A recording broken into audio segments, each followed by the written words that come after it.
Next unit కణం నిర్మాణం విధులు. ఈ యూనిట్ లోపల మనకు 3 లెసన్స్ ఉంటాయి. ఒకటి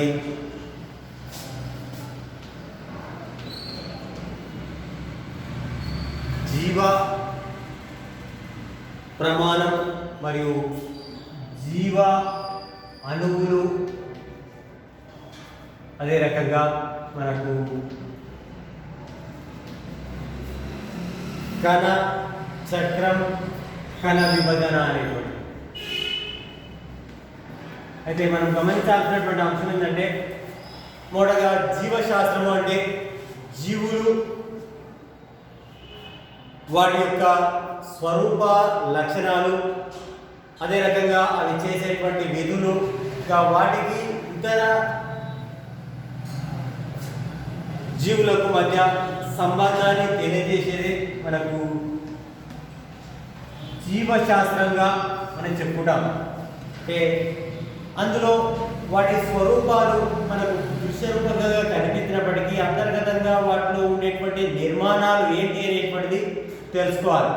ఆ మొక్కలు కానీ, జంతువులు కానీ, ఇతర జీవులు కానీ వాటి దేహ నిర్మాణంలో ఉండేటువంటి ప్రమాణాలుగా మనకు కణం నిర్మాణం, అవి చేసేటువంటి పనులు ఏంటి అనేటువంటిది తెలుసుకోవాలి. ఆ విషయాన్ని మనకు ఈ యూనిట్ లోపల ఈ వేరువేరుగా మనకు వాటి గురించి వివరించడం జరిగింది.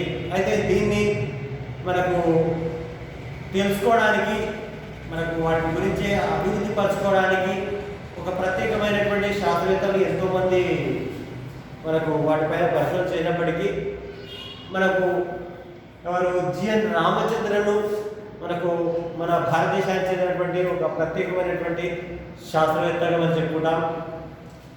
ఈయన ప్రోటీన్ల యొక్క నిర్మాణం ఏర్పడడానికి, మనకు వాటి నిర్మాణానికి సంబంధించినటువంటి విషయాలను ఈయన వివరించడం జరిగింది.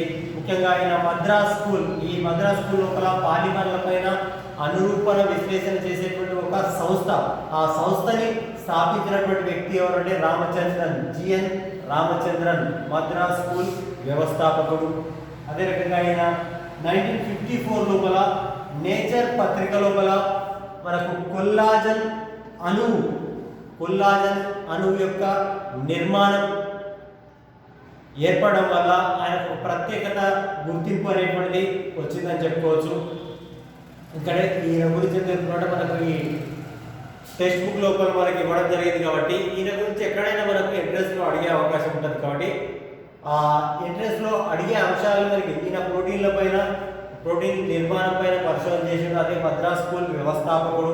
ఇంకా మద్రాస్ స్కూల్ అనేటువంటిది ఒక పాలిమర్ల పైన అనురూపణ విశ్లేషణ చేసేటువంటి ఒక సంస్థ. అంతేకాకుండా ఆయన కొల్లాజన్ అణువుని ఏ పత్రికలో ప్రచురించారంటే నేచర్ పత్రిక లోపల. ఈయన 1922 అక్టోబర్ 8న కొచ్చిన్ సమీపాల్లో ఉన్నటువంటి ప్రాంతాల లోపల ఈయన జన్మించడం జరిగింది. అయితే ఈయన తండ్రి మనకు గణిత శాస్త్ర బోధకుడు అవడం వల్ల ఆయనకు గణిత శాస్త్రం పైన ఆసక్తి ఎక్కువగా ఉండిందని చెప్పుకోవచ్చు. ఇంకా 1942 లోపల ఈయన మద్రాస్ యూనివర్సిటీ నుండి బిఎస్సి పట్ట, ఆనర్స్ అంటున్నప్పుడు ఆనర్స్ పట్ట మనకు భౌతిక శాస్త్రం లోపల, ఫిజిక్స్ లోపల ఈ బిఎస్సి అనేటువంటిది పూర్తి చేయడం జరిగింది. అంటే 1949 లోపల ఈయన కేంబ్రిడ్జ్ యూనివర్సిటీ నుండి పిహెచ్డి పట్టా కూడా తీసుకోవడం జరిగింది. అయితే ఈ కేంబ్రిడ్జ్ యూనివర్సిటీ లోపల లైనస్ పాలిక్ అనేటువంటి వ్యక్తి, ఆయన పరిచయం వల్ల ఆయన ప్రచురించినటువంటి ఆల్ఫా సర్పిలం మరియు బీటా ఫలక నిర్మాణాలను ఆయనకు ఆకర్షింపజేయడం వల్ల ఆ తర్వాత క్రమం లోపల ఆయన ఈ ప్రోటీన్ల నిర్మాణాలు ఏ రకంగా విస్తరించి ఉంటాయి అనే దాన్ని తెలుసుకోవడానికి వీలు పడిందని చెప్పుకోవచ్చు. ఇలా ఏప్రిల్ 7, 2001 సంవత్సరం లోపల మరణించడం జరిగింది. ఇంచుమించుగా మనకు 2001 అంటే ఇంచుమించుగా 78 ఏళ్ళు జీవించి ఉన్నాడని చెప్పుకోవచ్చు. ఎవరు? జిఎన్ రామచంద్రన్. ఈయన గురించి ఎక్కడన్నా ఇంట్రెస్ట్లో అడిగే అవకాశం ఉంటుంది కాబట్టి ఇది గుర్తుంచుకోండి.